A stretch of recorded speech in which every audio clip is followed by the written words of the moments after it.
Ali Khamenei మరణం తర్వాత అతని స్థానంలో వచ్చినటువంటి అతని రెండవ కొడుకు ముజ్తబా ఖమేనీ తలపైన అమెరికా $10 మిలియన్ భారీ నగదును ప్రకటించింది. అంటే అతని సమాచారం చెబితే చాలు, ఎందుకంటే అతను చనిపోయిన తర్వాత ఛార్జ్ అయితే తీసుకున్నాడు కానీ బహిరంగంగా ఇంతవరకు ఎక్కడ కనిపించలేదు. ఎక్కడో సీక్రెట్ ప్లేస్లో దాక్కున్నాడు. అక్కడి నుంచే మొత్తం ఈ వార్ను అంతా కూడా ఆపరేట్ చేస్తున్నాడని చెప్పి మనకి వార్తలు చూస్తున్నాం. ఇది ఇంతవరకు అతను ఎన్నికైన తర్వాత, అతను ఎంచుకున్న తర్వాత ఎక్కడ పబ్లిక్గా మాట్లాడింది కానీ ఎక్కడ పబ్లిక్ అపీరెన్స్ ఇంతవరకు ఇవ్వలేదు ఖమేనీ. బహుశా ఈ వార్ ముగిసేంత వరకు అదే సీక్రెసీ మెయింటైన్ చేస్తాడేమో తెలియదు. బట్ ఇప్పుడు ఈ ఖమేనీ ఎక్కడున్నాడో మాకు సీక్రెట్గా ఇన్ఫర్మేషన్ ఇచ్చినా చాలు, మేము $10 మిలియన్ $10 మిలియన్ మీకు ఇస్తామని చెప్పి అమెరికా అనౌన్స్ చేసింది. ఇదేదో నోటి మాటగా కూడా కాదు, ఎక్స్లో యుఎస్ విదేశాంగ శాఖ ఒక ప్రకటన చేసింది. మరి అలాగే అతను ఒక్కడే కాదు, అలాగే ఆయనకి కార్యాలయానికి సంబంధించినటువంటి డిప్యూటీ చీఫ్ అలీ అస్గర్ హెజాజీ, అలాగే ఇరాన్ భద్రతా అధికారి, సెక్యూరిటీ చీఫ్ అంటారు, అలీ లారిజానీ, వీళ్ళందరి పేర్లను కూడా అమెరికా విదేశాంగ శాఖ ఆ ట్వీట్లో ప్రస్తావించింది. వీళ్ళందరూ కూడా, ఈ ముగ్గురు చాలా కీలకమైనటువంటి వ్యక్తులు. వీళ్ళు ఉగ్రవాదాన్ని ఎగదోస్తున్నారు, ప్రోత్సహిస్తున్నారు కాబట్టి, అలాగే అణ్వాయుధాలను తయారు చేస్తున్నారు కాబట్టి వీళ్ళ ముగ్గురు కూడా మా హిట్ లిస్ట్లో ఉన్నారు.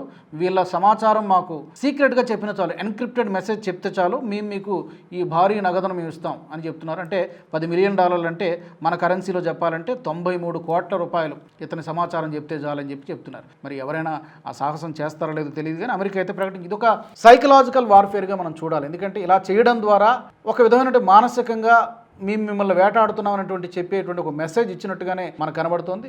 అయితే ఇరాన్ కూడా ఎక్కడ వెనక్కి తగ్గడం లేదు. రీసెంట్గానే డొనాల్డ్ ట్రంప్ ఒక మాట అన్నాడు, 1 గంటలో మేము ఇరాన్ని మొత్తం సర్వనాశనం చేసేస్తామని చెప్పి డొనాల్డ్ ట్రంప్ ఒక స్టేట్మెంట్ ఇచ్చాడు. అది కూడా మళ్ళీ రీబిల్డ్ చేయడానికి, పునర్నిర్మించడానికి అవకాశం లేని విధంగా ఇరాన్ని మేము అంతలాగా మేము ధ్వంసం చేయగలం, ఆ కెపాసిటీ మాకు ఉందని చెప్పి డొనాల్డ్ ట్రంప్ అన్నాడు. దానికి ప్రతిగా అటు నుంచి కూడా అంతే సమాధానం వచ్చింది.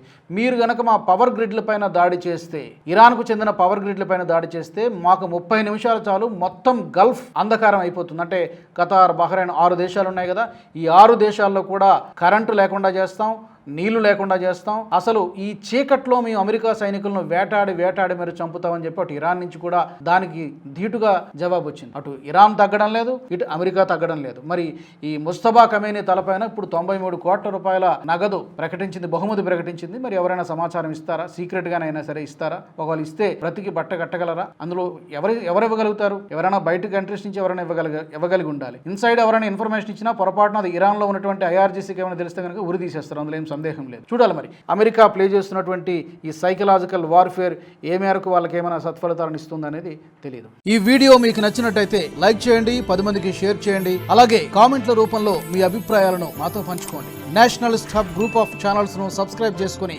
తెలుగునాట జాతీయవాద జర్నలిజాన్ని ప్రోత్సహించండి. ఈ వీడియో కింద ఉన్న బెల్ ఐకాన్ పై క్లిక్ చేయడం మర్చిపోవద్దు.